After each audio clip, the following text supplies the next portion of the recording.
One of those families we were able to help with their adoption is the VanVeen family. So I'm going to ask them to join me here on stage. I want you to see a picture of their beautiful family. Their beautiful family, they have Hans, they have Erin, they have Cora. Cora went home with Grandma and Grandpa after first service, so she couldn't be here. She was excited the first service, but couldn't make it through the second one. And we've got baby Gabriel there. Gabriel is the little boy they have adopted. He is now just over a year old, just turned a year old a couple weeks ago. And so we wanted you to hear their story. It's an amazing story. I wish we had more time to share all of it today, but we're just going to give you the fly overview. So guys, thanks for being here today. First, let's start with, how did your journey into adoption begin? How did God lay that upon your heart? So Hans and I always knew that we wanted to adopt. I have 2 younger siblings that are adopted, and so we just kind of felt that that was always going to be a part of our story. We didn't expect it to happen so soon, but after struggling to get pregnant after Cora, we struggled for 3 years and just tried fertility treatments and just decided that that wasn't the route that we should be going. So we started the adoption process in January of 2021, and then our home study in March, and it felt really slow at the time, but it actually went really fast.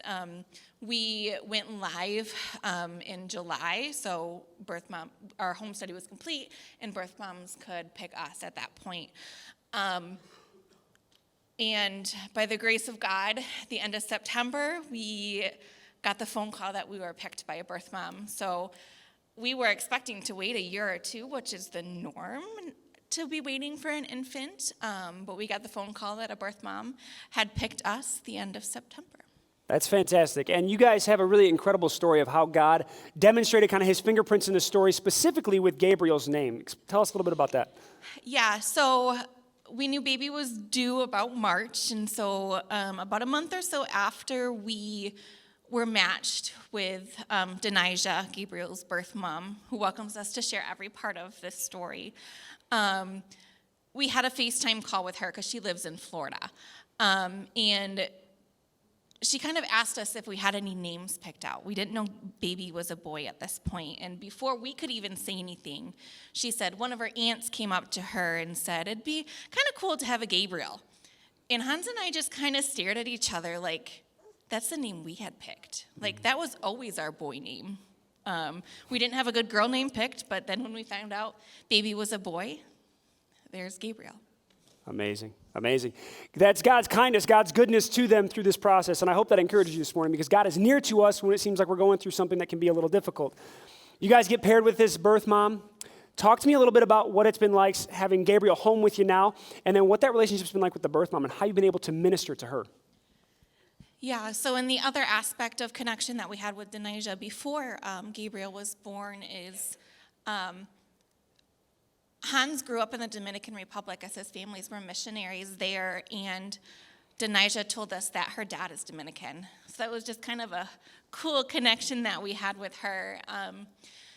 And then Gabriel was born 9 weeks early and ended up spending 45 days in the NICU in Florida. So we were able to kind of foster that relationship with Denijah as I was down there the entire time, and Denijah came up to the hospital, I think just about every day, to just kind of either speak with me or my mom who was there with me, and just to kind of love on Gabriel while we were there. And we've been able to just kind of connect with her as she has a 6-year-old who's a month older than Cora. So Cora and Liberty have kind of been able to kind of connect together and just kind of share that together.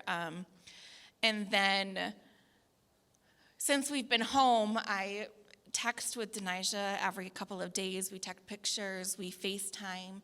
She actually came in August to come camping with us. And then the kids and I are going to go down in April to spend some time during Cora's spring break with Denijah and Liberty. And then the other cool story is on Gabriel's birthday, January 14th, she had posted something on her Facebook that our agency shared, adoption agency shared, that she considers us part of her family. So we consider her a part of our family.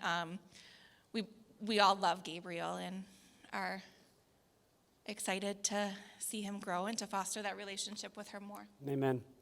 Amen. What just an incredible story of the way God has shown himself faithful to this couple as they stepped out in faith and were called to adopt, and God, along the entire way, giving them everything they stood in need of, including those little signs, those little moments where God was certainly near. Guys, thank you for sharing that story this morning.